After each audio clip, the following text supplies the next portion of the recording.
ತುಂಬ ಅಂದರೆ ತುಂಬ ಒತ್ತಡಗಳಿರುತ್ತೆ. ಅದಕ್ಕೆ ಅಂತ ಹೇಳಿ ನಮ್ಮ ಆರೋಗ್ಯನ ನಾವೇ ಹದಗೆಡಿಸ್ಕೊಂಡ್ರೆ ನಮ್ಮ ಹೆಲ್ತನ್ನ ಹಾಳಾದ್ರೆ ಯಾರು ನೋಡೋರಿಲ್ಲ ಅಲ್ವಾ? ನಮ್ಮ ಆರೋಗ್ಯನ ನಾವೇ ನೋಡ್ಕೋಬೇಕು, ನಮ್ಮ ಕುಟುಂಬನ ನಾವೇ ಸೇವ್ ಮಾಡಬೇಕು, ನಮ್ಮ ಫ್ಯಾಮಿಲಿನ ನಾವೇ ನೋಡ್ಕೋಬೇಕಲ್ವಾ? ಹಾಗಾಗಿ ಎಲ್ಲ ಹೆಣ್ಮಕ್ಳಿಗೂ ಸಹ ಹೇಳ್ತಾ ಇದ್ದೀನಿ, ಇದನ್ನು ಆದಷ್ಟು ಶೇರ್ ಮಾಡಿ, ಕಮೆಂಟ್ ಮಾಡಿ. Welcome to Lakshmi Shayana vlog. ಇನ್ನೂ ನನ್ನ ಚಾನಲ್ನ ಸಬ್ಸ್ಕ್ರೈಬ್ ಮಾಡ್ತೀರಾ ನೋಡ್ತಾ ಇದ್ದರೆ ಪ್ಲೀಸ್ ಸಬ್ಸ್ಕ್ರೈಬ್ ಮಾಡಿ, ಬೆಲ್ ಐಕಾನ್ ಮಾಡಿ.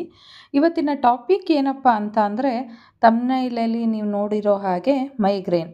ಈ ಸಮ್ಮರ್ ಬಂತು ಅಂದರೆ ಸಾಕು, ಬೇಸಿಗೆಗಾಲದಲ್ಲಿ ಮೈಗ್ರೇನ್ ತುಂಬ ಹೆಣ್ಮಕ್ಳಿಗೆ ಜಾಸ್ತಿಯಾಗಿ ಕಾಡುತ್ತೆ. ಬೇಸಿಗೆಯಲ್ಲಿ ಹೆಚ್ಚಾಗಿ ನಮಗೆ ಮೈಗ್ರೇನು ತಲೆನೋವು ಬರೋದಕ್ಕೆ ಕಾರಣ ಏನು ಅಂತ ನಾನು ಫುಲ್ಲು ಡೀಟೇಲಾಗಿ ನಿಮಗೆ ತಿಳಿಸ್ತಾ ಹೋಗ್ತೀನಿ.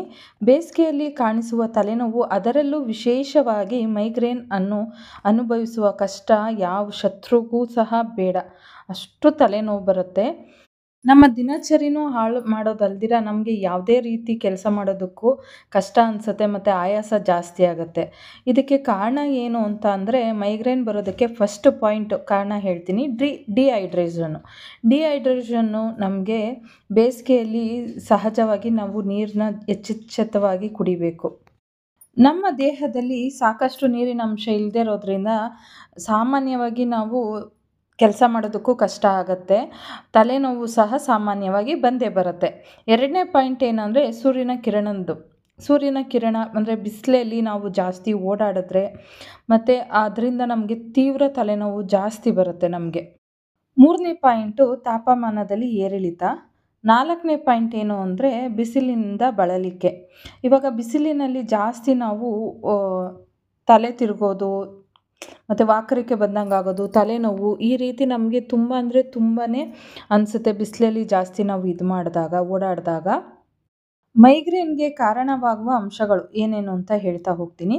ನಿದ್ರೆಯ ಕೊರತೆ ಮತ್ತು ಸಮಯಕ್ಕೆ ಸರಿಯಾಗಿ ಊಟ ಮಾಡದೇ ಇರೋದು, ಪ್ರಕಾಶಮಾನವಾದ ಬೆಳಕು, ಜೋರಾದ ಶಬ್ದ, ಕೆಲವು ಪ್ರಬಲವಾದ ಸುವಾಸನೆ ಅಥವಾ ದುರ್ವಾಸನೆಯಿಂದ, ಮತ್ತು ಈ ಚೀಸು, ಚಾಕ್ಲೇಟ್ನಂತಹ ಆಹಾರಗಳ ಸೇವನೆಯಿಂದ ನಮಗೆ ಮೈಗ್ರೇನು ಜಾಸ್ತಿ ಉಂಟಾಗುತ್ತೆ. ಇಲ್ಲಿ ನಾನು ಮೈಗ್ರೇನು ಯಾವುದರಿಂದ ಬರುತ್ತೆ, ಅದರಿಂದ ನಮಗೇನಿದು ಅಂತ ನಾನು ನಿಮಗೆ ಯಾವ್ಯಾವ ನೋವನ್ನ ಅನುಭವಿಸ್ತೀವಿ ಅಂತ ಹೇಳಿದೆ. ಬಟ್ ಅದಕ್ಕೆ ನಾವು ಸೊಲ್ಯೂಷನನ್ನು ಸಹ ನಾನು ಇಲ್ಲಿ ಅಪ್ಡೇಟ್ ಮಾಡ್ತಾಯಿದ್ದೀನಿ. ಮೈಗ್ರೇನ್ನಿಂದ ನಾವು ಸುಲಭವಾಗಿ ಚೇತರಿಕೆನ ಮಾಡ್ಕೋಬೋದು. ಫಸ್ಟ್ ಪಾಯಿಂಟ್ ಏನು ಅಂದರೆ, ಚೆನ್ನಾಗಿ ನೀರು ಕುಡಿಬೇಕು. ಬೇಸಿಗೆಯಲ್ಲೇ ಆಗಿರ್ಬೋದು ಅಥವಾ ಯಾವುದೇ ಸಂದರ್ಭದಲ್ಲೂ ಚೆನ್ನಾಗಿ ನೀರು ಕುಡಿಬೇಕು. ದೇಹದಲ್ಲಿ ನೀರಿನ ಅಂಶ ಹೆಚ್ಚೆಚ್ಚವಾಗಿ ಇದ್ದರೆ ತುಂಬಾ ಒಳ್ಳೆಯದು. ಎರಡನೇದೇನೆಂದರೆ ಸಕ್ಕರೆನ ಅವಾಯ್ಡ್ ಮಾಡೋದು. ಸಕ್ಕರೆ ಅಂದರೆ ಜ್ಯೂಸು, ಇಂತಹ ಪಾನೀಯಗಳಿಂದ ನಾವು ದೂರ ಇದ್ದರೆ ತುಂಬಾ ಒಳ್ಳೆಯದು. ಮೂರನೇ ಪಾಯಿಂಟ್ ಏನಂದರೆ, ಬಿಸಿಲಲ್ಲಿ ನಾವು ಮಧ್ಯಾಹ್ನದ ಹೊತ್ತು ತೀವ್ರ ಬಿಸಿಲಿರುತ್ತೆ. ಸೊ ಅಂಥ ಟೈಮಲ್ಲಿ ನಾವು ಬಿಸಿಲಿಗೆ ಓಡಾಡೋದು ಅಥವಾ ಹೆಚ್ಚಾಗಿ ಕೆಲಸ ಮಾಡಿ ಆಯಾಸ ಮಾಡ್ಕೊಳ್ಳೋದು, ಅದನ್ನು ತಪ್ಪಿಸ್ಕೋಬೇಕು. ನಾಲ್ಕನೇ ಪಾಯಿಂಟ್ ಏನಂದರೆ, ಸೂರ್ಯನ ಶಾಖದಿಂದ ನಮ್ಮನ್ನು ನಾವು ರಕ್ಷಿಸ್ಕೋಬೇಕು.